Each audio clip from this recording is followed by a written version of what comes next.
इस अहम तरीन मौजू पर गुफ्तगू करने के लिए हमारे साथ मौजूद हैं साबिक वज़ीर ख़ारजा मोहतरम खुर्शीद महमूद कसूरी साहब। हम ये देख रहे हैं कि मोदी साहब के जो नक़ाद हैं, उनके जो क्रिटिक्स हैं, वो भी इस बात के इतराफ़ कर रहे हैं कि जी उनका जो अभी हालिया दौरा अमरीका था काफ़ी कामयाब रहा,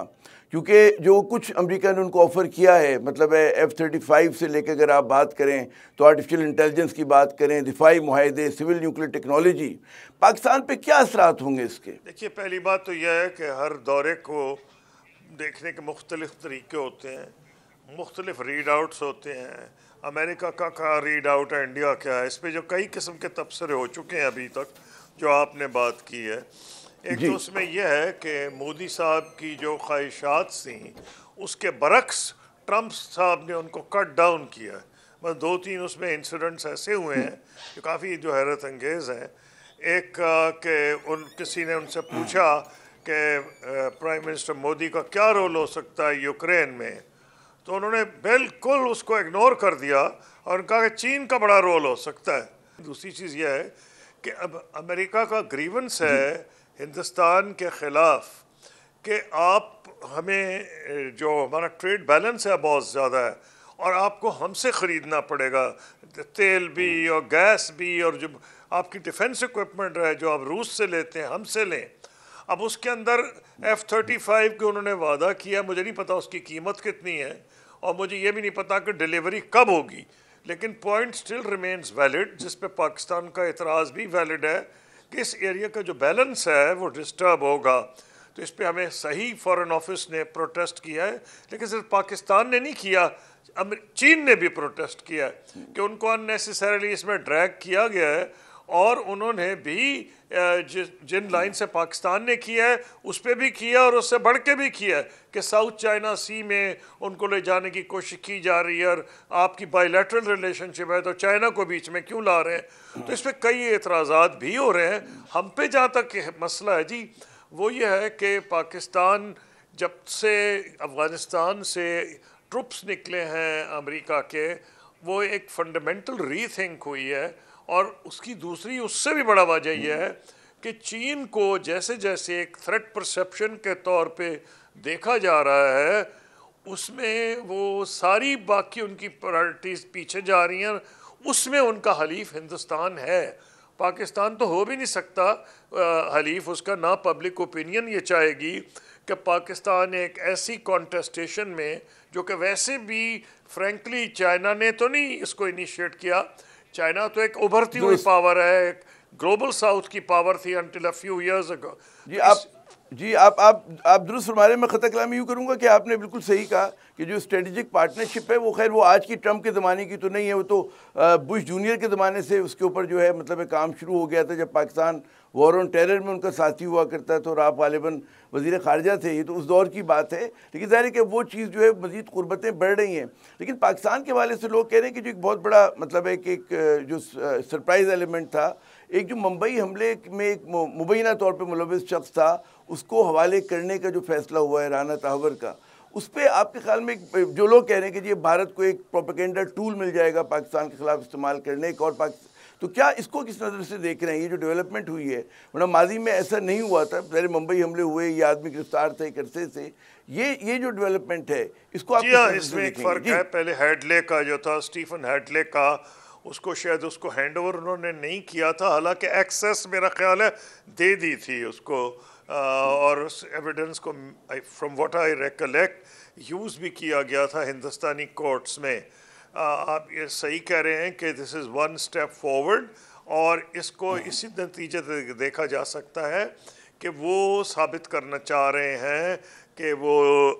हिंदुस्तान को जिन एरियाज़ में एक कॉस्ट फ्री किस्म की एक चीज़ है, जहाँ तक तो ट्रेड है उसमें तो बड़ी सख्त उन्होंने ज़बान इस्तेमाल की, जितनी आप करेंगे टैरिफ उतना हम कर देंगे। तो इसमें yes there is an effort to placate India, इसमें कोई दो राय नहीं है। अगर आप मुझसे पूछें तो मैं तो यहाँ कहूँगा कि जो केस है वो ऑलरेडी इन लोगों ने सज़ाएँ इतनी भुगत ली हैं, तो इन लोगों को वैसे ही कई एक आध तो मेरा ख्याल है फौत हो गए हैं जो उसमें जिनका अक्यूज़ थे उसके अंदर, और बाकी अभी घरों में बंद हैं या नज़रबंद हैं, जेलों में हैं। तो मुझे नहीं पता कि जी दुरुस्त, और ये और बात ये कि असल में भारत जिस तरह से मतलब है कि मुसलसल प्रोपेगेंडे के लिए इस्तेमाल करता है मुंबई हमलों को, और ये वाला जो वो है डेवलपमेंट, उसके बाद यकीनन उनके पास फिर एक नया एक विगर के साथ वो कर सकेंगे। अच्छा, आपने दुरुस्त कहा था कि जी हो सकता है कि मोदी को स्नब किया हो ट्रंप साहब ने 1-2 मरतबा, मगर बतौर रियासत के जो इस वक्त नज़र ये आ रहा है कि जी जो ट्रंप साहब की काबीना है उसमें कई जो हैं भारत नवाज और भारत निजात लोग शामिल हैं, बड़े अहम तरीन ओहदों पर हैं। तुलसी गबार्ड जो हैं वो आपके डायरेक्टर इंटेलिजेंस हैं, FBI का जो उनका डायरेक्टर है वो एक इंडियन है, इंडियन ओरिजिन का आदमी है। उसी तरह जो साउथ एशिया का डोनाल्ड लू की जगह जो लेकर आए हैं वो एक और मतलब है इंडियन को लेकर आए हैं। इसका पाकिस्तान पे क्या असर होगा? और पाकिस्तान के लिए पहले हमारी बैंडविड्थ कम हो चुकी है अमेरिका के साथ ताल्लुकात के अंदर, जैसे आपने सही फरमाया कि जब से उन्होंने पुल आउट किया ट्रूप्स को, कम हो गई पाकिस्तान की अहमियत। तो इसके नतीजे में क्या असरात हो सकते हैं? अहमियत की बात नहीं है, अहमियत के अलावा यह है कि वो कभी भी आप चीन के खिलाफ पाकिस्तान को यूज़ नहीं कर सकते। हिंदुस्तान एक नेचुरल एलाई है उनका, और इसलिए उन्होंने पाकिस्तान को चीन के साथ नत्थी एक हद तक किया है, उस हद तक तो नहीं किया कि जिस आगे जा सकते। अब देखेंगे कि आइंदा कुछ दिनों में क्या होगा या कुछ हफ्तों महीनों में। लेकिन तो दो ये फैक्टर्स है, एक अफ़गानिस्तान का फैक्टर है, और हालांकि उसमें अफ़गानिस्तान का इट्स नॉट एज सिंपल, क्योंकि जहाँ तक पेंटागन है और उनके कनेक्शंस पाकिस्तान के JHQ के साथ रहे हैं, क्योंकि उनमें बहुत से लोगों की ये फीलिंग है कि इस इलाके में कई ऐसे लोग हैं जो होमलैंड जिसको अमेरिका कहता है, अमेरिकन होमलैंड को भी थ्रेट पोज कर सकते हैं। उसमें अलकायदा के भी लोग हैं, और उसमें वो खुरासा जो इस्लामिक स्टेट खुरासा के हैं वो लोग भी हैं, और उसके ऊपर एक्चुअली यूनाइटेड नेशंस ने भी कुछ कहा है, और अमेरिका के जो डिफेंस डिपार्टमेंट है और उनकी जो CIA है वो इसके ऊपर काफ़ी डिस्टर्ब लगते हैं। क्या ट्रंप साहब को अभी उनके नज़र में वो है या नहीं? शायद उनकी नज़र में इस वक्त सबसे ज़्यादा इम्पोर्टेंट चाइना वाली कहानी है। तो मैं ये समझता हूँ कि जहाँ तक ये जो स्टेटमेंट्स आ रहे हैं, जो देखिए पाकिस्तान को मिल क्या रहा है अमेरिका से, तो कुछ भी नहीं। एक तो जो आ रही थी US एड सारी दुनिया में तो वैसे ही बंद हो गई, तो उसमें जो कुछ प्रोग्राम्स थे और कुछ ज़्यादा था उसमें ऐसे सिविल सोसाइटी ऑर्गेनाइजेशंस को पैसे मिल रहे थे या कुछ या और हेल्थ की और एजुकेशन के हो जी, वो लिवरेज कम है। आपने सही फरमाया कि अमेरिका का लिवरेज इस वक्त पाकिस्तान पे बहुत कम है, लेकिन ताहम ये जो अब आप और ये भी आप दुरुस्त फरमा रहे हैं कि इस वक्त जो है कन्वर्जेंस ऑफ इंटरेस्ट पाकिस्तान और अमेरिका के कम है बनिस्बत डाइवर्जेंस ऑफ इंटरेस्ट के। लेकिन सेइंग दैट मैं फिर मैं दोहराऊंगा कि ये जो एलिमेंट है कि जी भारत ओरिजिन के लोग हैं और प्रो इंडिया जो एलिमेंट वहाँ पर आ गया है ट्रंप की काबीना में, वो क्या मज़ीद मतलब है कि पहली ताल्लुकात हमारे को इतने अच्छे बैंडविड्थ पे नहीं है, मज़ीद क्या उसके अंदर चैलेंजेस ला सकता है जो बहुत सारे लोगों को पाकिस्तानियों को खदशात सवाल? इसमें यूँ है कि इसको देखने का you understand United states America में पावर सेंटर्स बहुत ज़्यादा है, और उसको एक चीज़ जिसको डीप स्टेट भी कहा जा सकता है और वो अमेरिका में बड़ी पावरफुल है, I don't have to go into it. तो उससे मेरा कहना सिंपली ये था कि पाकिस्तान की रेलेवेंस अमेरिका के लिए वही होगी जब यहाँ हमारे एरियाज ऑफ कन्वर्जेंस आएंगे। वो एक टेररिज्म हो सकता है, एक सिक्योरिटी के मामलात हो सकते हैं। फिर पाकिस्तान एक न्यूक्लियर पावर है, दुनिया की वाहिद मुस्लिम न्यूक्लियर पावर। इसकी 5वीं बड़ी आबादी है और चौथी 5वीं बड़ी फौज है। ये जो सारे फैक्टर्स हैं ये किसी सूरत में कोई पावर इग्नोर कर नहीं सकती। ये दूसरी बात है कि मैं तो यहाँ तक कहूँगा कि शायद खुशकिस्मती है इस दौर में कि आप ट्रंप साहब की नज़रों में नहीं हैं, क्योंकि उनके जो दोस्त हैं वो ज़्यादा उनके निशाने पे आ रहे हैं। आप मोदी साहब को ही देख लें कि जिस तरह उनका इस्तकबाल किया है, वो किस तरह से वो तस्वीर देख लें, picture speak more than 1000 words, किस तरह वो स्टर्नली बैठे थे। मुझे पुरानी तस्वीर याद आ रही थी जिसमें शेक हैंड थे और वो थपका रहे थे एक दूसरे के जो शोल्डर्स हैं, उस बड़ी बॉन होमी थी। इसमें तो आती सीधी उन्होंने चढ़ाई कर दी जी, जितने वो लेंगे उतना ही हम भी ले लेंगे। तो जो प्रेस कॉन्फ्रेंस को अगर आप फॉलो करें, there are 3 or 4 times when जो दुरुस्त फरमा रहे हैं ट्रंप साहब का जो अंदाज मजीद जारहाना है। अच्छा, इसी ताल्लुकात की एक और डायमेंशन पाकिस्तान के वाले से है कि हम देखते हैं कि जी भारतीय इस्टेब्लिशमेंट और भारतीय डायस्पोरा जो है वो एक सिमत में मामलात को पुश करता है। पाकिस्तान के साथ मसला ये हुआ है कि हमारी जो मतलब है कि हुकूमत है उसकी कुछ और ख्वाहिशात हैं, अमेरिका से ज़ाहिर ताल्लुकात बेहतर करना चाह रही है, लेकिन हमारा जो डायस्पोरा है वो हुकूमत से नाला नज़र आता है। वहाँ पे जो बड़े पाकिस्तानी ग्रुप्स हैं वो जो है मतलब है कि किसी और सिमत के अंदर जो है वो गुफ्तगू कर रहे हैं, वो ह्यूमन राइट्स की बात कर रहे हैं, वो PTI पे होने वाले क्रैकडाउन की बात कर रहे हैं। ये पाकिस्तान की मुश्किलात में मजीद इजाफा करती नजर आ रही है। अनडाउटेडली ठीक बात आपने की है, इसमें कोई दो राय नहीं है कि ठीक है पाकिस्तान का डायस्पोरा अमेरिका में ना तो तादाद वो है, वो को 4 मिलियन के करीब है, मेरा ख्याल है हमारे कुछ 7.5 लाख 8 लाख होंगे, कनाडा में भी इतने ही हैं, अमेरिका में शायद ये 7-8 लाख हैं। हमारे यहाँ जो इस वक्त इतनी बड़ी डिवीज़न हो गई है क्योंकि इंटरनली हम इतने डिवाइडेड हैं और जो डायस्पोरा है वो एक साइड पे जा रहा है, तो जो डायस्पोरा रोल अदा कर सकता है पाकिस्तान के इंटरेस्ट प्रमोट करने में, और आई एम श्योर कर सकता है, वो अभी आपको नज़र नहीं आ रहा।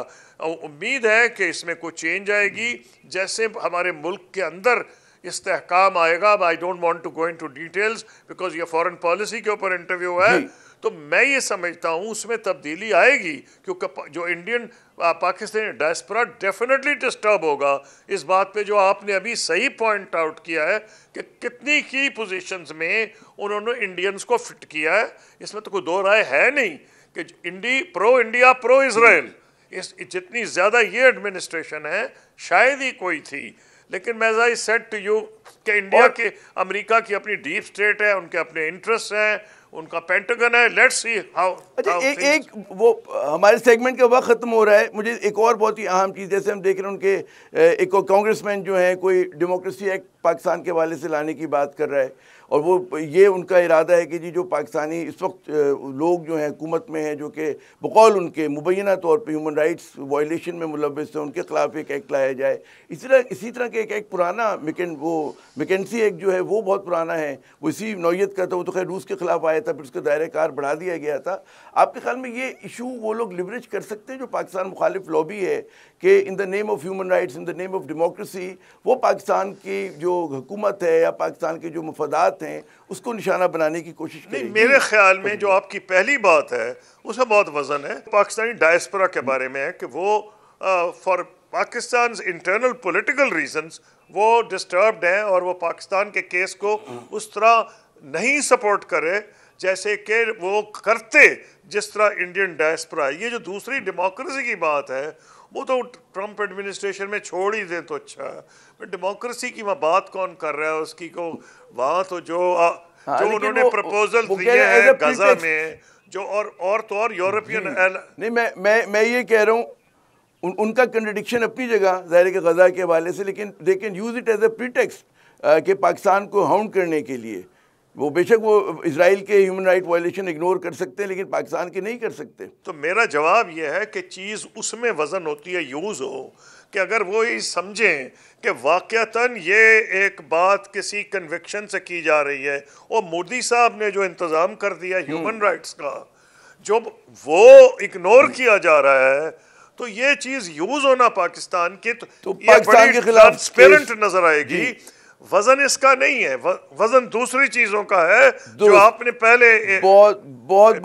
आपने बात की। जनाब बहुत बहुत शुक्रिया कसूरी साहब, आपने अपना कीमती वक्त दिया। नाज़रीन, आपने महमूद कसूरी साहब की गुफ्तगू सुनी, और वाकई पाकिस्तान के लिए एक बहुत बड़ा चैलेंज है अमेरिका के साथ अपने ताल्लुकात को मैनेज करना, और ख़ुसूसन ऐसे वक्त में कि जब आपकी अपनी जो तवज्जो है, हमारे अपनी सियासी खलफिशार जो है, हमारे बहुत सारे जो कहते हैं ना कि पाकिस्तान के मफादात को आगे बढ़ाने की लड़ाई है, उस पर हम आगे लेके नहीं जा पा रहे।